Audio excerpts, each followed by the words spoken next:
नमस्ते माझी YouTube family. तर आज आपण रेसिपी बघणार आहोत वटाण्याचा पराठा। तर गव्हाच्या पिठाला मी मोहन देऊन घेतलेला आहे, तेल आणि मीठ टाकून मळून घेतलेला आहे।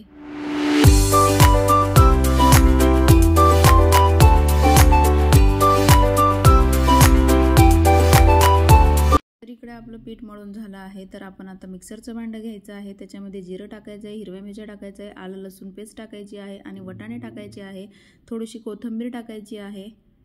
तर हे मिश्रण आपलं तयार आहे पराठ्यांमध्ये भरण्यासाठी। तर ते आपल्याला तव्यावर थोडंसं परतवून घ्यायचं आहे, कारण ते वटाण्यामध्ये थोडंसं पाणी असतं, त्याच्यात ते थोडंसं कोरडं होईल। तर परतवताना आपल्याला चाट मसाला टाकायचा आहे आणि 1 चमचा तेलामध्ये ते मिश्रण आपल्याला परतवून घ्यायचं आहे आणि एका डिशमध्ये थंड होण्यासाठी काढून घ्यायचं आहे। नंतर आपण जे गव्हाचं पीठ मळलेलं होतं त्याच्यात आपल्याला ते मिश्रण सगळं एकत्र करून असं मस्तपैकी वटाण्याचा पराठा बनवायचा आहे।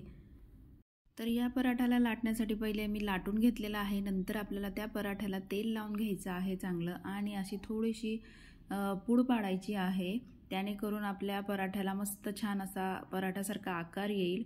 तर तुम्ही ब्लॉगमध्ये बघू शकताय की मी आता असं करून घेते आहे, याने आपला पराठा खूप छान दिसतो आणि खाणाऱ्याला पण खूपच आवडतो। तर नक्की ट्राय करून बघा, खूप छान लागतो आणि आपल्या लहान मुलांसाठी तर खूपच उत्तम आहे।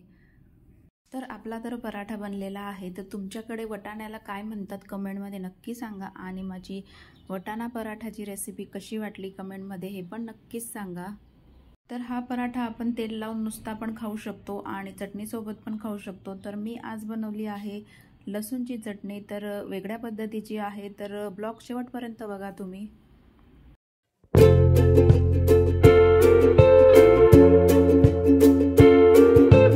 इकडे आता मी सगळे पराठे लाटून घेतले आहे आणि तव्यावर शेंगदाणे टाकलेले आहे। माझ्याकडे भाजलेलेच होते म्हणून मी ते भाजलेलेच टाकलेले आहे। थोडीशी तीळ टाकलेली आहे, ती पण परतवून घ्यायची आहे। थोडंसं खोबरं ते पण परतवून घ्यायचं आहे आपल्याला आणि हे मिश्रण सगळं मिक्सरमध्ये थोडंसं जाडसर करून घ्यायचं आहे।